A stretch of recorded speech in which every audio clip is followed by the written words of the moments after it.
السلام علیکم ویورز، ہمارے چینل آپ کو خوش آمدید کہتی ہوں اور آج ایک نئی سٹوری کے ساتھ میں آپ کے سامنے پیش ہوئی ہوں۔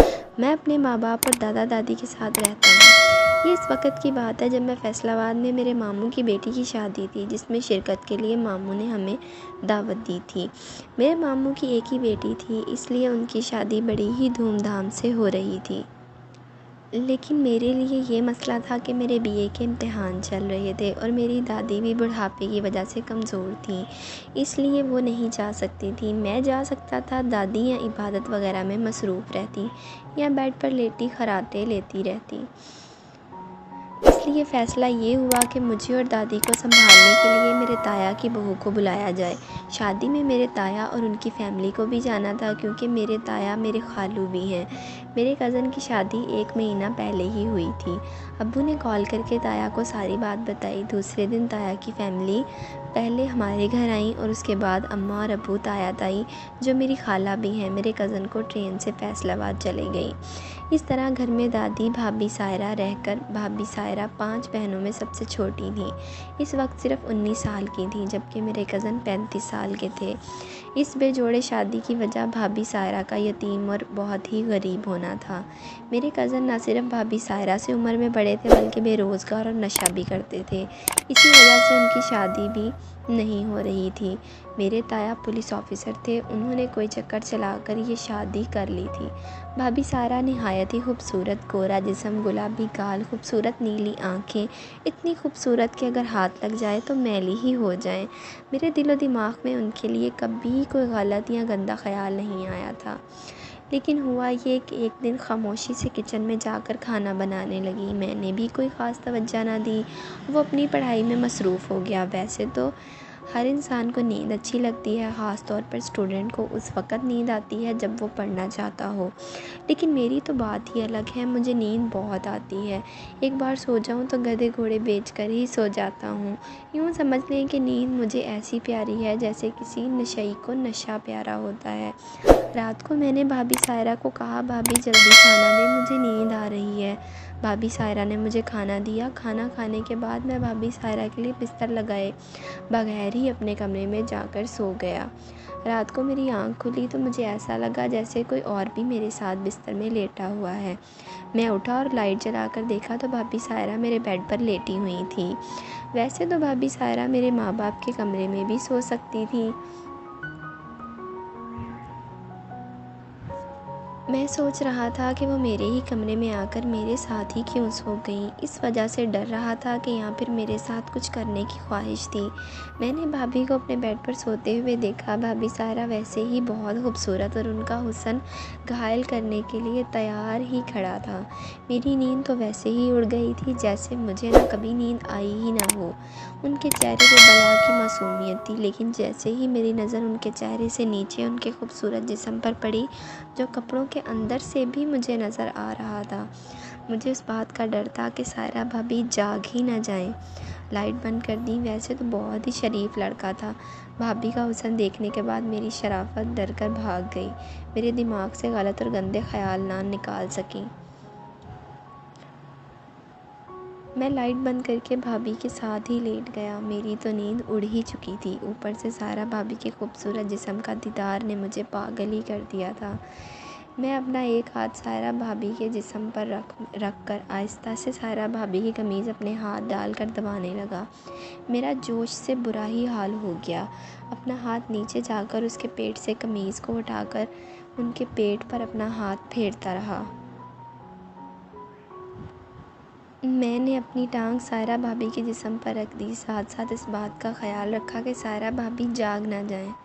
بھابھی کی طرف سے کوئی مزاحمت نہ دیکھ کر میری ہمت مزید بڑھ گئی۔ میں اپنے ہاتھ نیچے لے جا کر بھابھی کی شلوار میں ڈال دیا۔ میری اس حرکت سے سائرہ بھابھی کے جسم نے ہلکا سا جھٹکا کھایا۔ انہوں نے ایک سسکاری بھری۔ مستی میں کچھ زیادہ ہی بڑھ گیا تھا۔ سائرہ بھابھی نے کروٹ لی اور منہ میری طرف ہی کر دیا، جیسے کہ اب وہ لینے کے لیے تیار ہو گئی ہیں۔ بھابھی کے اس انداز نے مجھے ایسا لگا جیسے وہ مجھے اپنا شوہر سمجھ رہی ہیں۔ اب تو میری ہمت مزید ہی بڑھ گئی تھی۔ میں نے سوچا جب تک بھابھی کو یہ بات پتہ نہ چل جائے میں ان کا شوہر نہیں ہوں، تب تک میں شاید بھابھی کے ساتھ کر ہی چکا ہوں گا۔ میں نے اپنا کام شروع کیا۔ آدھے گھنٹے کے بعد میں فارغ ہوا تو بھابھی ویسے ہی لیٹی ہوئی تھی۔ اس کو ایسا لگ رہا تھا جیسے میرے شوہر نے میرے ساتھ کیا ہو، اور میں جلدی سے باتھ روم گیا اور نہا کر سو گیا۔ صبح ہوئی، میں نے کالج جانا تھا۔ میں نے ناشتہ کیا۔ بھابھی نے مجھے محسوس ہی نہیں ہونے دیا کہ میرے ساتھ تم نے کچھ کیا ہے۔ میں بھی چپ تھا۔ میں نے ناشتہ کیا اور کالج چلا گیا۔ کالج پہنچ کر میں سارا دن یہی سوچتا رہا کہ آج رات بھی مجھے موقع ملے سائرہ بھابھی سے کرنے کا۔ میں دوپہر کو گھر آیا۔ سائرہ بھابھی اور دادی اماں سو رہی تھیں۔ کمرے کا دروازہ کھلا ہوا تھا۔ میں دیکھ کر حیران ہو گیا کہ سائرہ بھابھی الٹا ہو کر لیٹی ہوئی تھیں۔ مجھے جوش آیا کہ میں ہی شروع ہو جاؤں، لیکن سوچا اگر پتہ چل گیا تو بدنامی ہوگی۔ میں رات ہونے کا انتظار کرنے لگا۔ رات ہوئی، میں نے بھابھی سے خود ہی کہہ دیا کہ آپ میرے ساتھ میرے کمرے میں سو جائیں، کچھ نہیں ہوتا۔ وہ بھی مسکرانے لگیں اور کہنے لگیں میں سمجھ گیا کہ بھابھی کو کل رات جو ہوا سب ہی معلوم ہے۔ اس میں بھابھی کے سونے کا انتظار کرنے لگا۔ بھابھی نے کل رات والے کپڑے پہنے ہوئے تھے۔ تھوڑی دیر باتیں کرنے کے بعد بھابھی سو گئیں، لیکن مجھے تو نیند جیسے آ ہی نہیں رہی تھی۔ میں نے بھابھی کی قمیض اتاری تو بھابھی کو پتہ چل گیا ان کا شوہر نہیں ہوں۔ شاید پہلے وہ آدھی نیند میں تھیں، اس لیے انہیں یاد نہیں رہا کہ وہ میرے ساتھ میرے گھر میں ہی ہیں اور میرے کمرے میں ہی سو رہی ہیں۔ انہوں نے مجھے اپنے سے الگ کیا اور قمیض پہن لی۔ میں تو اپنے شوہر کو سمجھ کے کر رہی تھی، اور آپ کیا کر رہے ہیں؟ یہ غلط ہے۔ اگر کسی نے دیکھ لیا تو پہلے تو میں گھبرا گیا، کہیں بھابھی غصے میں تو نہیں کہہ رہی۔ میں سمجھ گیا اگر ان کو ڈر ہے تو صرف اس بات کا کہ کہیں کوئی دیکھ نہ لے ان کو۔ میں نے اس بات کی گارنٹی چاہی تھی کہ میں کسی کو بھی نہیں بتاؤں گا، آپ بے فکر ہو جائیں۔ میں نے بھابھی کو سیدھا لٹایا اور بولا سائرہ بھابھی گھر میں کوئی بھی نہیں ہے میرے اور آپ کے علاوہ، تو یہ بات کسی کو پتہ نہیں چلے گی۔ اس کے بعد اچانک میں اٹھا اور کمرے کی لائٹ جلا دی۔ جیسے ہی کمرے کی روشنی ہوئی وہ میری نظر بھابھی کے جسم پر پڑی۔ میں حیران ہو گیا، آج پہلی بار حقیقت میں دیکھ رہا ہوں یہ سب کچھ۔ بھابھی فوراً اپنی آنکھیں بند کرتے ہوئے بولی شرم آ رہی ہے۔ میں اس بات کو سنی کرتی ہوں۔ اپنے کپڑے اتار کر اسے کہا آپ کو بھی سیدھی ہو کر لیٹ جائیں۔ میں آگے بڑھا اور سائرہ بھابھی کو بیڈ پر لٹا دیا۔ میں نے سائرہ بھابھی کی شلوار نیچے اتاری اور بھابھی کی گوری خوبصورت ٹانگیں اٹھا لیں۔ سائرہ بھابھی کی آواز پورے کمرے میں گونج رہی تھی۔ اس وقت سائرہ بھابھی نے ایک زوردار چیخ ماری، جس سے پہلے تو میں گھبرا گیا۔ مجھے سمجھ نہیں آئی کہ اس صورتحال سے کیسے نمٹوں، لیکن پھر فوراً ہی میں نے اپنا ہاتھ ان کے منہ پر رکھ کر ان کا منہ بند کر دیا۔ تھوڑی دیر بعد میں فارغ ہو گیا۔ میں اٹھا اور واش روم میں جا کر نہانے لگا۔